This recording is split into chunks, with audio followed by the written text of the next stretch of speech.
Welcome home to USA Global TV and Radio.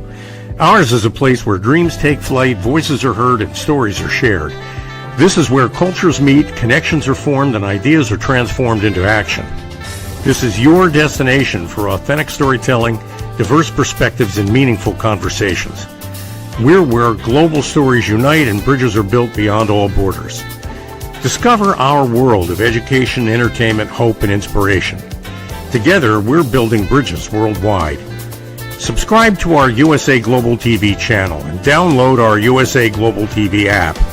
Be our guest or join our team. Visit usaglobaltv.com. With heartfelt thanks to our executive producer, Dr. Jacqueline Kerbeck, music scored by Yifei Tang from Cloud Road Music, creative direction by Paul Garcia, and I'm Alcini, and I'm very proud to be part of the USA Global TV and Radio family. So join us here at USA Global TV and Radio. Make us your home for global connection. All rights reserved. This video and its contents are the exclusive property of USA Global TV and Radio. Unauthorized use, duplication, or redistribution in any form is strictly prohibited. Thank you for being a part of our global community. Let's inspire together. USA Global TV and Radio proudly presents The Corner Bookstore, hosted by Red O'Loughlin.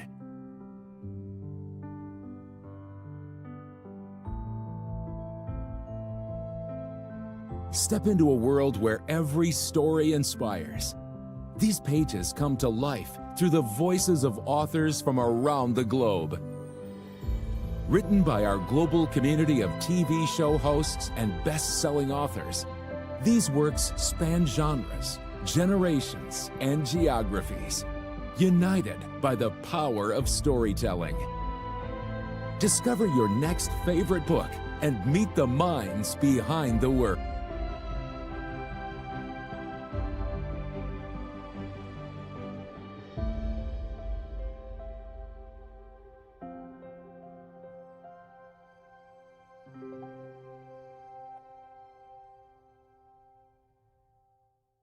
Thursdays, only on USA Global TV and Radio.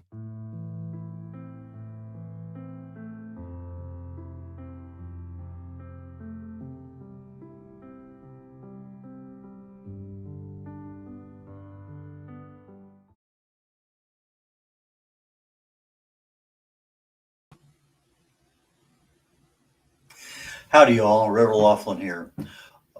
I am the host on the Corner Bookstore, which is our first show today, first of three that I'll be doing back to back to back.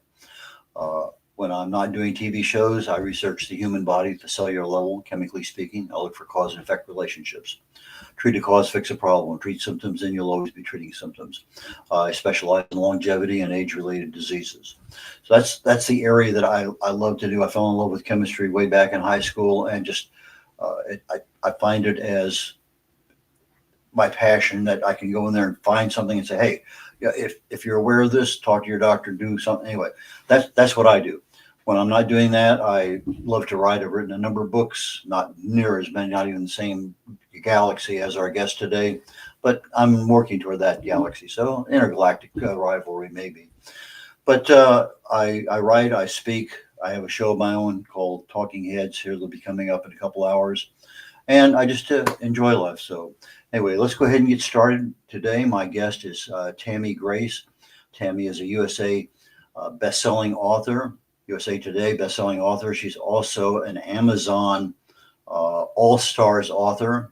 She has over 50 books, a number of different series, children's books, women's fiction, just runs the entire deal. In fact, I think it's the first time I've ever had an Amazon All-Stars author on, and the first time I've had somebody with more than 30 books. So Tammy, please join me up here on stage. I am really looking forward to this today.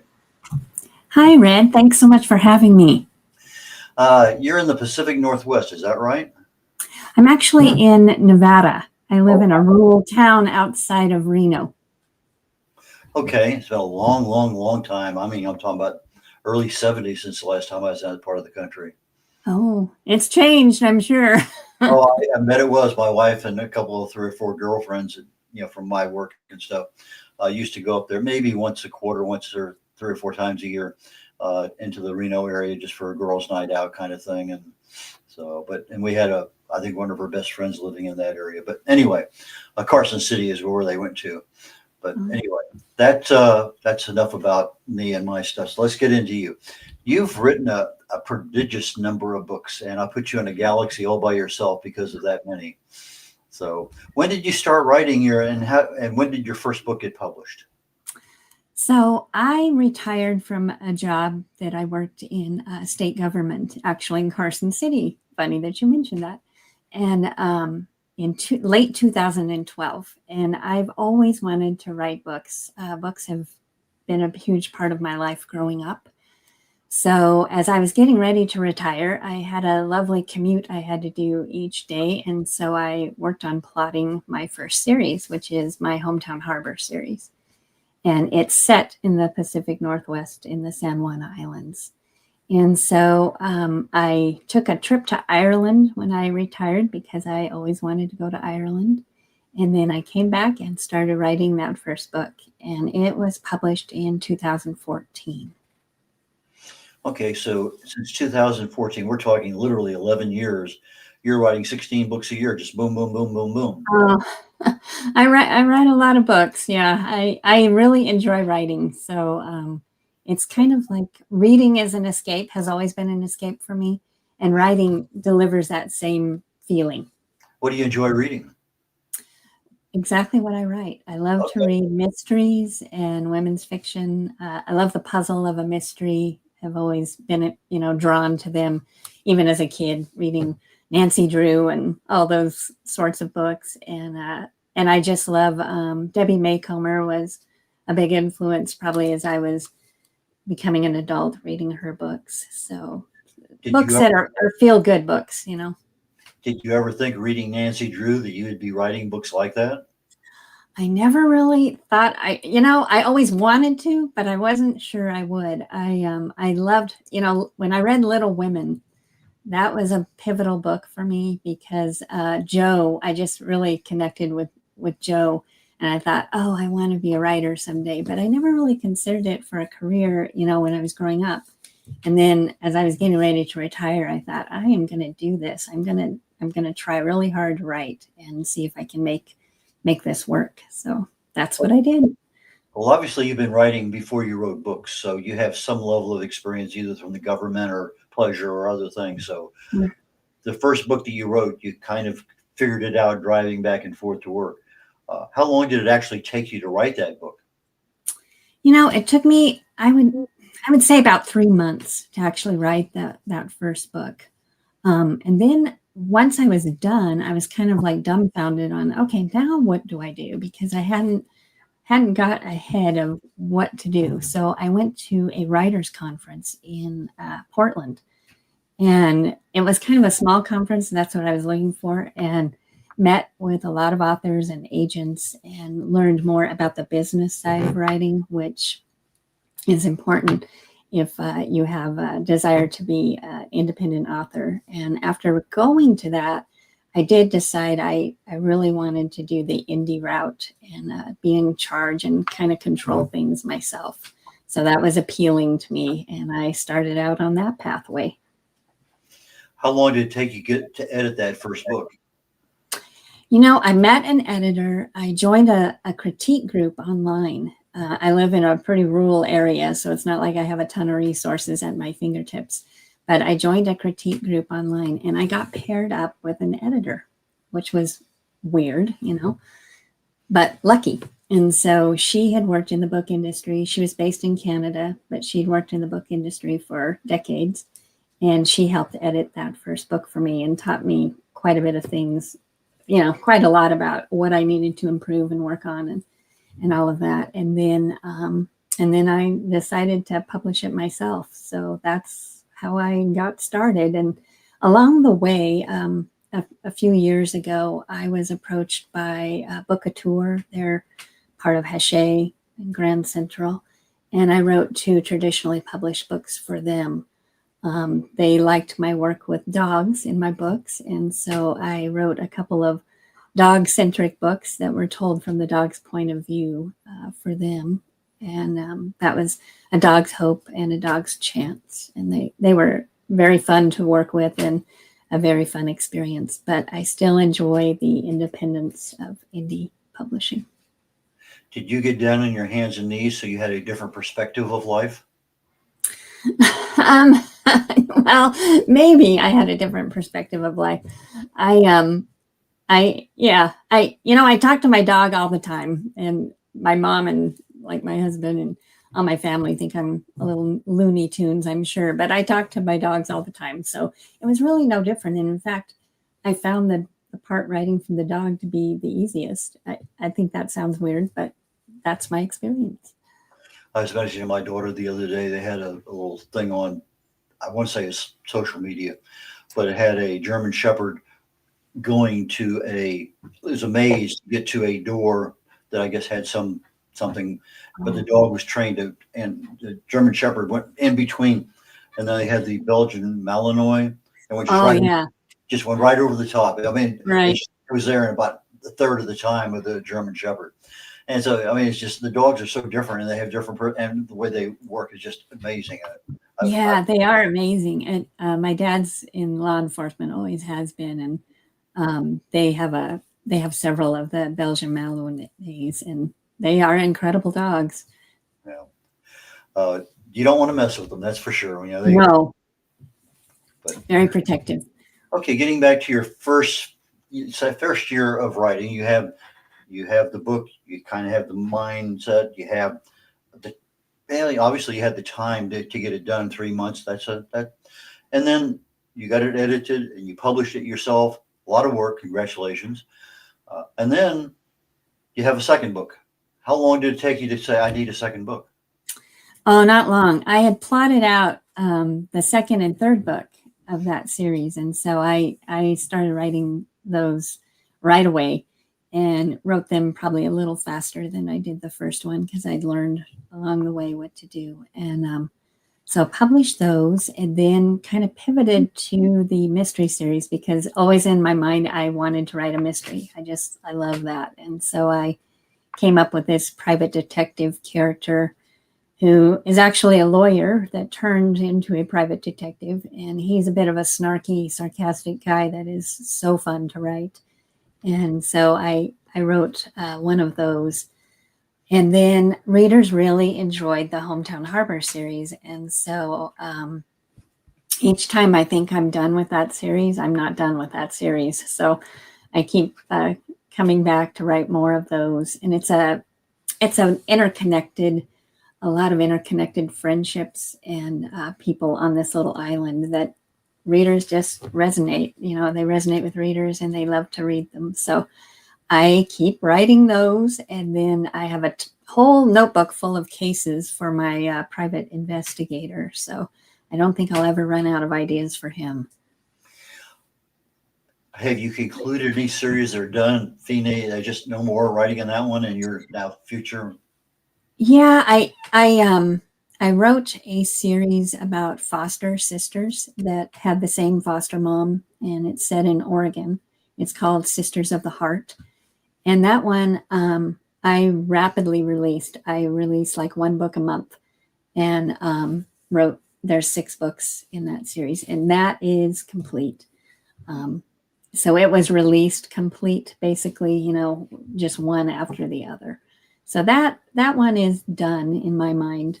But readers will send me notes all the time and say, I really wish you'd write more about that character in that area, and I'd like to know what's happening with them. So I kind of have learned never to say never, but I think if I were to do something with it, it might just be like a spin-off series, something new but related.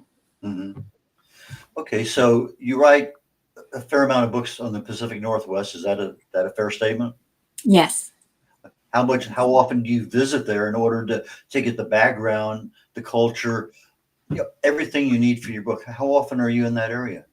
My husband grew up in that area, so we've visited too many times to count, really. But I haven't been to the San Juan Islands for several years now, but I was so impressed with him, I guess. And In fact, that first book that I mentioned in my Hometown Harbor series called Finding Home, that book actually came to me while I was on a little trip there while I was still working. And I was on the ferry and I thought this would make a fabulous setting for a book. And so that's kind of how, it's funny how just a little spark will come to you and then it just blooms into this bigger idea. And so that's how those came to me. But I haven't been to the San Juans for a while. We were in Washington just last year, so we go quite often to that area. And we were in Oregon. We love to go to the Oregon coast, so we try to go there every year. Okay, so when you're trying to make the book authentic, and you're walking down the street, or you're in a bar, or you're a restaurant, you actually have been there and you've absorbed the ambiance of that particular area. And so when you're visiting and you find a new place or park or something, you make notes about this, you take pictures, videos. How do you keep that in your mind? Because you're writing a number of different books about different things. Yeah, I tend to take notes. I'm a note taker. So I still, when I'm plotting a book, I'm still old school and use a notepad and a pen and write down ideas. So when we're visiting a place and I come up with an idea or something strikes me, it's easy to take a photo for sure now with a cell phone. But I usually just have a little notebook that I keep ideas in and then can, weave them in later. And with the San Juan Islands, I've had several readers who have written to me and have actually taken a trip to the San Juan Islands after reading my book because they just want to visit, they want to see that area. And one of them even told me she was shocked when she went there and she couldn't find the exact things, that I mentioned in my book. She was looking for the people and all the things I've mentioned. But it's a real place that I fictionalize the different, restaurants and cafes and little businesses that exist. So those are all fictionalized. Well, I used to live in California, down in the Bay Area in San Jose, and I flew with the military for a lot of reserves. And I'd go up to a place called Whidbey Island, Washington. Mm-hmm. And I would always have a problem there. I tell people I had a wonderful weekend, but I came down with fresh air poisoning. That about 4 o'clock in the afternoon, I can't keep my eyes open. It was an amazing place, and Deception Pass and a lot of other areas around there. I'm a hot, flat, and humid kind of guy. I like biggest thing inside's a curve. I'm a happy camper. But over there, you got the mountains and the green, and you have this. Of course, the water temperature is 39 degrees, but that's not a problem. And one of the guys was talking one day because this is, why are we here in this classroom? Why are we out? And so after lunch, I went out there, and there's a lot of driftwood on the, particularly even there on the base. And we just, I took the whole class out there and we sat on the driftwood and talked, for that afternoon. So yeah, it's an interesting place and a lot of things to do and see and just enjoy. I had a wonderful time there. So I can imagine how enraptured you are by being able to write about it and kind of feel the passion inside you about it. Yeah, it's a gorgeous area. You never run out of scenery for sure to describe and to, relate to readers. And I wrote a series called the Glass Beach Cottage series, and it's set in a fictional town called Driftwood Bay, but it's based on Port Townsend in that area. So it's all coastal. And when you talked about driftwood, a lot of driftwood on the beach that, people can go down and sit on the driftwood. And I think there is something to water and to just the kind of the mesmerizing part of being there, smelling the salt air and listening to the tide come in and out. I think it's a soothing environment. And this particular series is about a woman who's grieving a huge loss and needs a change of pace. And so she travels across the country from Virginia, Washington, D.C. area, all the way out to the coast of Washington to make a new life. So I do think there is, my books are filled with a lot of hope, even though there's a lot of tragic and emotional circumstances in the women's fiction. But there's always a promise of hope. And I think there's a connection between that healing part of the woman's journey and her time spent by the water. Glass Beach. My sister worked in Guantanamo Bay for a number of years. I go down and visit, and they have a glass beach there. But when you get on the beach, there's a lot of broken glass that has been smoothed over by the waves and sand. Is that kind of what you had in mind with the glass beach? Yeah, there's one in California near Mendocino area that's famed for that idea. Yeah, so it's a sea glass, that it's just been smoothed and softened by years and years of water and sand. And so I think it's appealing to women especially, but just the colors and the texture and how it comes to be, how long has it been there? What's it start with? A lot of art, goes into that, jewelry making, things like that. Tammy, we're going to go to a break here in just literally a few seconds, about a minute and a half or so. When we come back, I want to talk about how do you start marketing your books in the beginning and what you're doing now. So that's kind of the area I want to delve into when we come back. So Sure. like I say, we'll just be gone for a very short period of time, commercial break, and be back. Great. Is it true? Is it kind? Is it necessary? In a world quick to judge, one book dares to reveal the hidden cost of silence. Discover holy but harmful, the silent sin of judgment, how hidden judgments destroy relationships and damage lives, by Dr. Jacqueline Kerbeck. The Amazon #1 bestseller that's transforming the way we understand ourselves and the way we see others. Pick up the companion workbook to uncover your own hidden judgments and learn how to break free from them. Available now on Amazon and at fine bookstores worldwide. Every woman carries a story of strength, of purpose, of light. Through her courage, the world is transformed. Through her grace, generations are inspired. This is Iconic Women. Within Every Woman Lives a Goddess, a celebration of brilliance, beauty, and empowerment. Join us every Wednesday at 11 a.m. New York, 4 p.m. London time, only here on USA, Global TVR, and radio. Featuring the iconic Dr. Jacqueline Kerbeck, honoring voices that shine across the world. Subscribe to our YouTube channels, USA Global TV and Dr. Jacqueline Kerbeck, to watch and engage with all our content. World-class education, entertainment, hope, and inspiration. Howdy, y'all. Revel Laughlin here. We're on the Corner Bookstore on the USA Global TV and Radio Network. And my guest today is Tammy Grace, author of a huge number of books. And we're going to come back to her right now. Please join me up here on stage. And we're going to talk a little bit about marketing. You wrote your first book. You published your first book. You wrote some more books. You got them edited. Everything's going well. When did you start marketing, and how did you start that? And how does that compare to what you're doing today? Well, it's definitely evolved over that period of time. I think it was a little bit easier back then to publish on Amazon and have your book maybe draw some attention naturally without advertising as much. But anymore, I basically advertise my books with Facebook ads, Amazon ads. You've probably all seen those when they show a little sponsored tag at the top.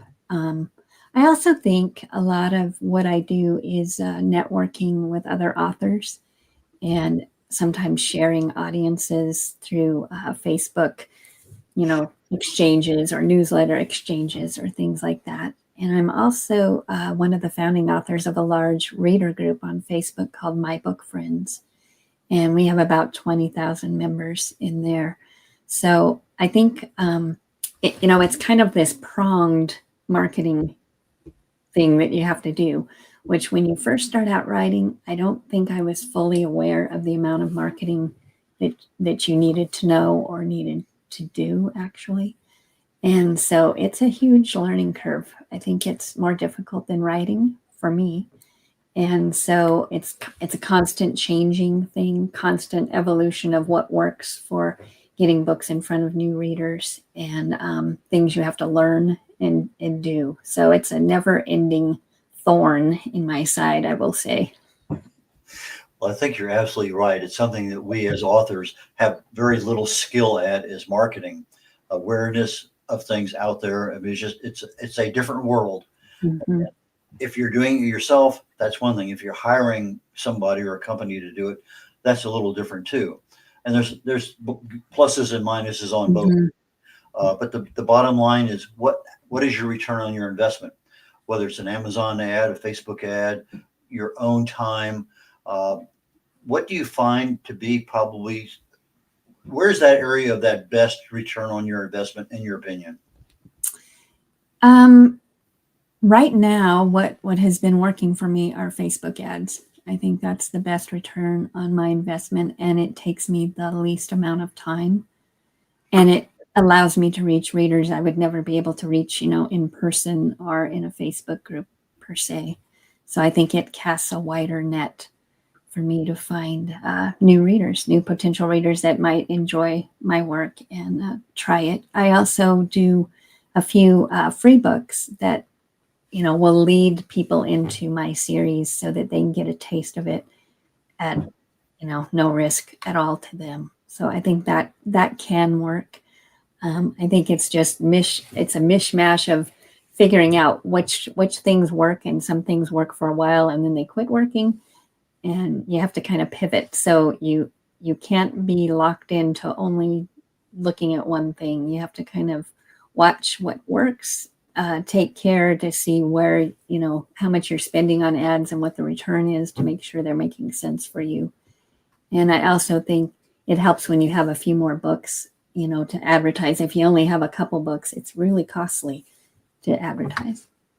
So how long do you stay with a particular ad before you say, no mas?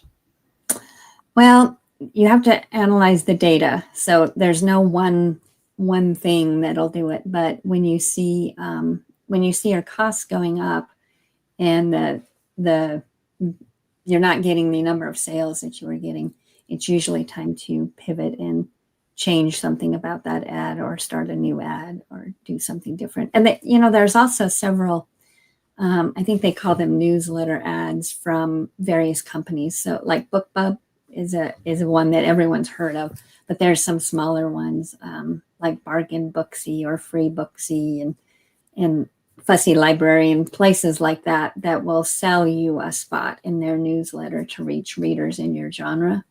Oh, And so that's another avenue to take if you're looking for advertising.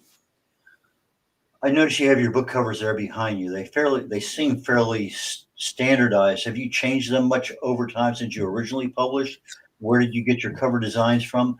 And how does that factor into your next series? I mean, okay, I have 5 books and this is what these look like. What's the next one? Yeah, book covers are interesting animals because they do, I think, change over time. Tastes change. So in the Hometown Harbor series, I found a book designer when I first started online, and she has since quit designing. And so she did my first few books, and then I had to pick up another designer. Then she quit. So then I finally found the one, and I've been with her for a long time. And she's done most of my book covers. And so I had her go back on Hometown Harbor and redo the first 5 covers in that series so that they were more cohesive. Every designer has a little bit different take, I think. So she's done that entire series. And then the same thing with the Cooper Harrington Detective series. The first ones were done by this original designer. And I had my permanent designer, I hope. She's wonderful. Elizabeth Mackey is her name. And she redid, I wanted my detective series to kind of have a very cohesive look. And as you can see, she came up with a font and kind of a backdrop that we can change slightly, but they're very cohesive. And I like that look. But I do think times change, so you kind of have to be ready to roll. And I know some authors change their covers quite often. I don't think I'm one of those people, but you kind of have to look at the market and analyze what's selling in your genre. And if your covers are really dated, it's something to consider. I go to the store and I buy a book and I look at it. I don't recognize the cover. And I look at the copyright date, 2002. Okay, I probably read that one, but that wasn't the cover that was on. Right. And so I understand it's a much more attractive cover. It really is eye-catching. But I've read that book before. But it Right. almost makes you say, I probably ought to buy it again. But Yeah. Well, I'm sure an author would love that if you did it. But yeah, it's so many times I've done that same thing. I'm like reading it and I'm like, I have read this book before. And then you're like, oh, they've recovered it. Because I think a lot of people are very visual, when a reader is very visual, as far as that's their first point of attraction to the book sometimes is the cover. So I'm going to say at least a dozen books I have bought that I have read. In fact, I'm actually reading one right now that I've read before, but it was such a long time ago, and there's so many things I can't remember the journey. And so I'm right. enjoying it as much as I did the first time. So yeah, Right. there's a lot to be said for reading a book a second or a third time, because there's just a lot of Oh joy. yeah, I've done that before, and I had this little book that I used to keep track of every book I read, and I would write down the author in the book and when I read it, and kind of a little rating system if I really enjoyed it. And that was before the days of they have apps now that help you, or Goodreads or whatever. That was my old school way of doing it, just because I found myself buying the same book over and over sometimes. So that was my way of dealing with it. But now we have technology. Yeah. I remember decades ago, I would read a book and I would have a piece of paper and I would write down the words in the page that I had no idea in the world what the word meant. And so it's part of my learning. Okay, I'm going to read the book, but then I'm going to go back and I have, 15, 20, 30 words. I got to find out what these, and then go back and read the paragraph it's in. So I understand how that word was used. So I was part of my own personal learning curve. Right. So, And now with a Kindle, you can do that. I mean, you can tap that word and it'll tell you.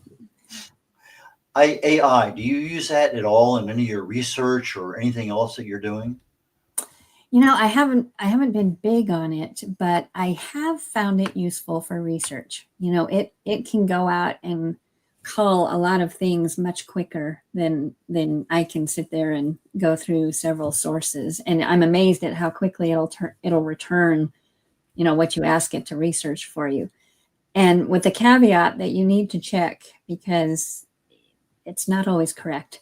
So, but if you're looking for pretty basic stuff and you're not doing some kind of scientific research, it might not be as critical. But especially if I'm looking for, like quick distances or flight information or weather information, things like that, I try to make my books as authentic as possible for the time and the place that they're set in.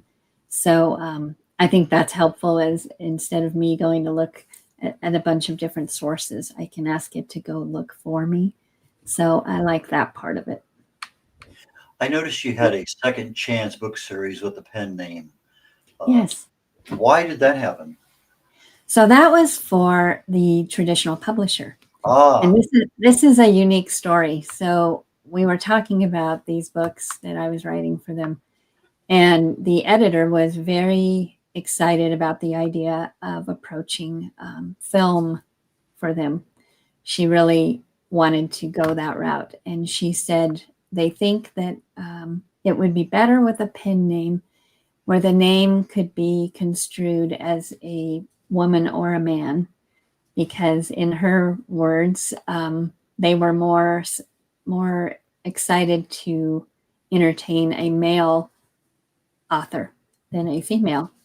So we came up with the name Casey because it can be either one. So it's Casey Wilson that I wrote those books under. You have any video? I know you have books that are available in French and German. I noticed that on your website. Do you have any videos that you do periodically for marketing? I do.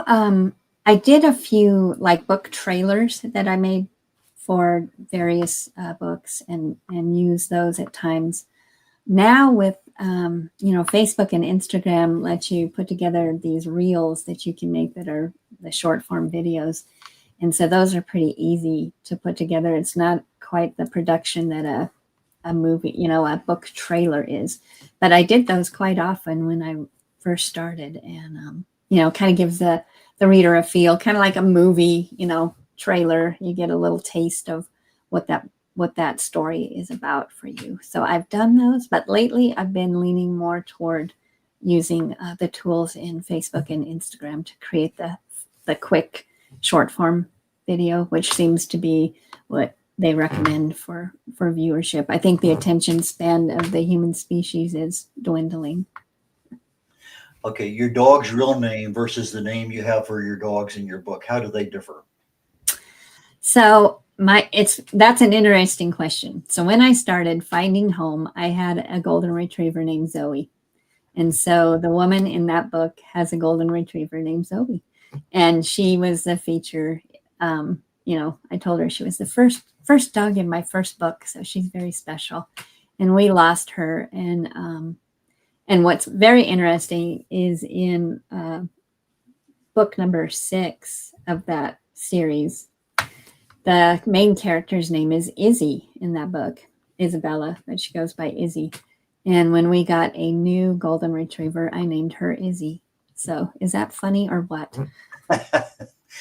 Tammy, we're getting down toward the end of the show. I know you have a lot of social media sites and things going on. Your My Book Friend book club. Tell people how do they buy your books? How do they get in touch with you? What's going on? But we're going to be got about a minute or so to go. Okay, great. Yeah, the best place to go to look to purchase my books is at Amazon.com. And you can just search my name, Tammy L. Grace, and it'll give you a catalog of all my books, or you can search for a book title. And you can also go to my website, and all my books are shown there. I've got one on sale there. You'll see Killer Music is on sale for this month, as well as another book. And, you can connect with me there. I have a private reader Facebook group called Book Buddies. So if you like my work and you want to interact with me, my dog, Izzy, also is a guest host there every week. So she hosts one day a week on Wednesdays. So you get all of her scoop in life there. And that's the best place to find me. I'm on My Book Friends. It's a large Facebook public group for readers. And I host there every other week. And that's another place you can interact with me. Well, it sounds like you have a lot of things covered. You've learned a remarkable amount of information and put it to use. So that I definitely congratulate you for, because it's hard to write a book. It's hard to market it and do everything else. And you got 50 or more books out there. Kudos. I mean, yeah, I have to really congratulate you. That's a lot to be said, especially since your first one was published in 2014. That's remarkable. So, well, thank you, Red. That's very kind. And please come back and join us sometime later on. We have, as Dr. Jacqueline says, we have 62 channels this week on the USA Global TV and Radio Network. And I'm sure that you would fit in perfectly in some other ones. So, Tammy, thank you so very, very much for your time today. I really and truly enjoyed chatting with you. Well, it was a pleasure, Ed. Thanks for having me. Take care now. Getting ready to conclude the Corner Bookstore today. We have authors on. Sometimes we have editors, publishers.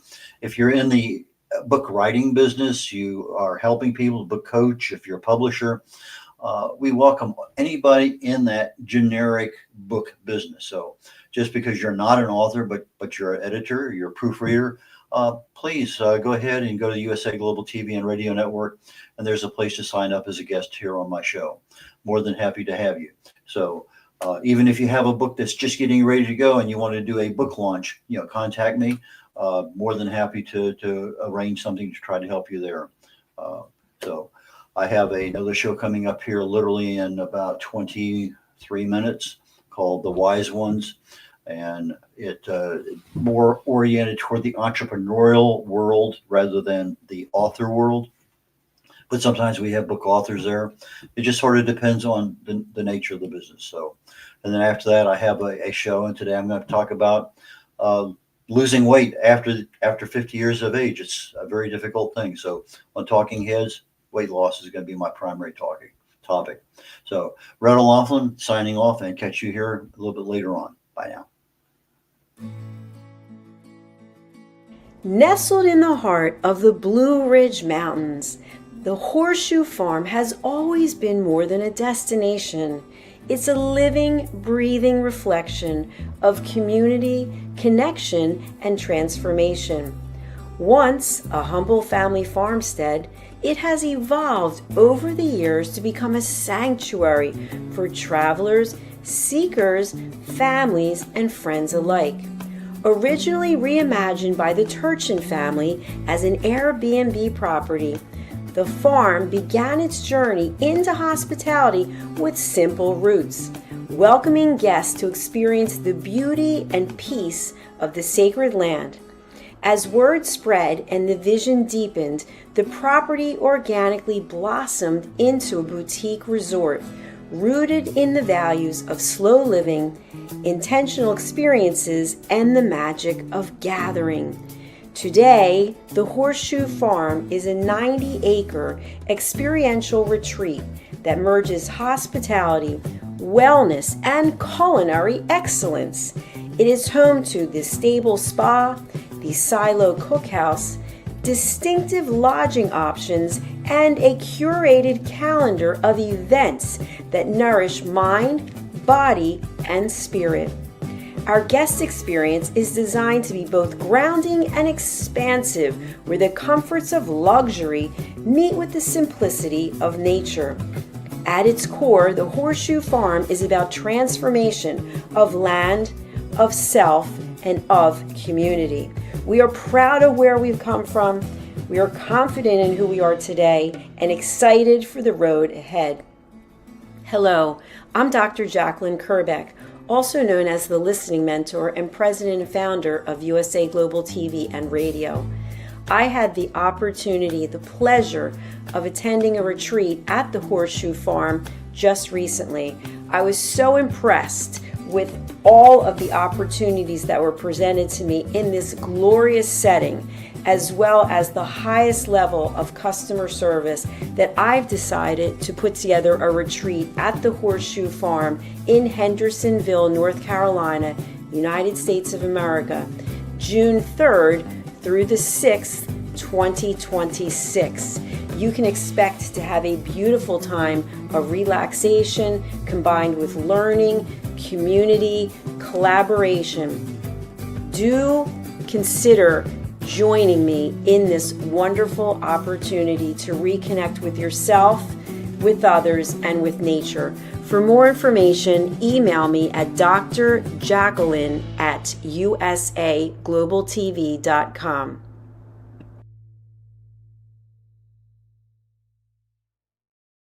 Thank you, viewers and listeners of USA Global TV and Radio, for joining us today.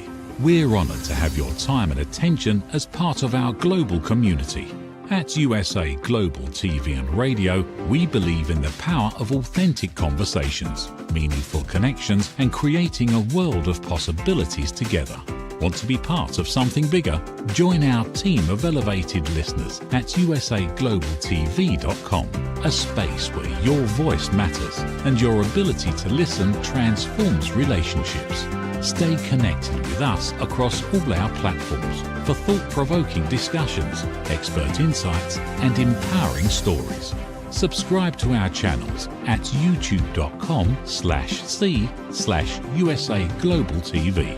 Follow us on social media and explore the endless opportunities we're creating for growth, learning, and inspiration. Together, we're not just broadcasting, we're building bridges and changing lives one conversation at a time. For inquiries, contact us at info@usaglobaltv.com. Music by Johnny Dies. Produced by Executive Producer and Director Dr. Jacqueline Kerbeck. Voiceover by Mike Porter. Creative Direction by Paul Garcia. All rights reserved. Copyright 2025. Visit usaglobaltv.com to view our full terms and conditions.